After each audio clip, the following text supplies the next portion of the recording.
Hi, my name is Grace Blanton, and I am a double major of Williams Psychology at Brevard College. I'm presenting on Trails Carolina. And this was my internship in the summer of 2022, and I'm going to start with what is wilderness therapy. So, wilderness therapy is a therapy that combines clinical and outdoor adventure-based programs to help with behavior, emotional, and psychological growth. This encourages self-discovery. It allows the clients to self-regulate as well as self-adapt to the challenges, as well as has staff that are trauma-informed and know how to care with these clients and the clientele. They help them develop coping mechanisms as well as interacting with a therapist and teaching social skills, collaboration, as well as leadership within these group settings.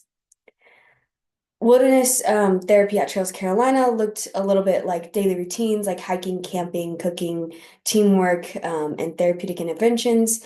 So we had campfires that the group would have to make together and cook dinner and be in charge of regulating that and facilitating that themselves, as well as they had behavioral focused and enhancing regulation as well as their emotions within the process of leveling up within towards their graduation. Um, Obviously, healing through nature, unplugging from this distraction of the social impact of the world and giving them a chance to actually grow as an individual. So, why do a lot of participants attend trails? A lot of participants and clients had behavior issues, learning disabilities, anger management. I worked with a lot of clients that had autism, ADHD, suicidal tendencies, as well as personality disorders. And for a lot of these clients, it's the parents' last hope. They're court-ordered placements or even straight out of the psych ward. And for a lot of these people, they've tried many things, and this is their last chance of being able to live a normal life. With this graph that you see on my poster, it is showing pre-depression symptoms and post-depression symptoms, and it shows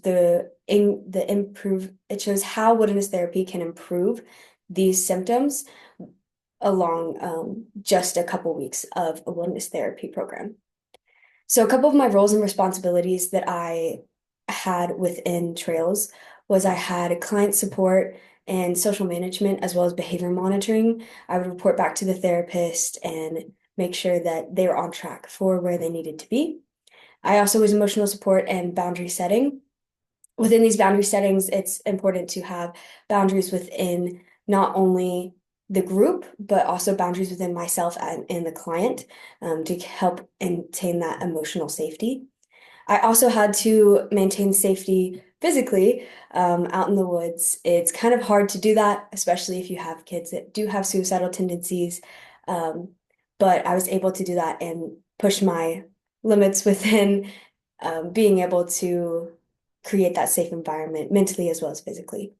I also managed the structured routines as well as led the group and collaborated with my staff members and the staff to be an effective functioning group.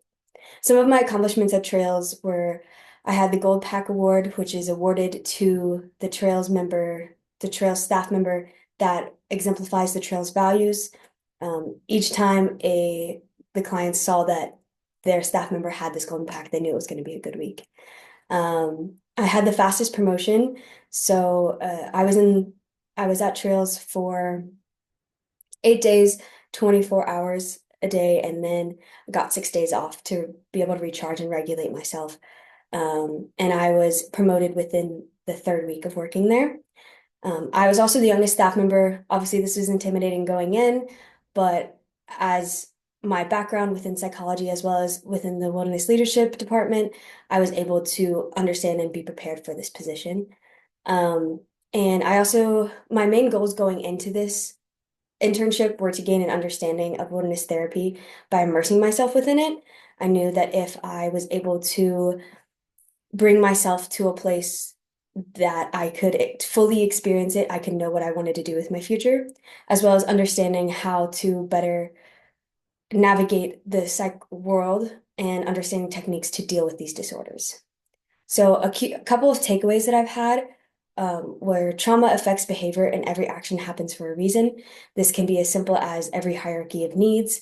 Um, if a kid is hungry and they're having a behavior, it's probably just because they need a snack. When in reality, a lot of people see the behavior as a part of the person when that's not the case.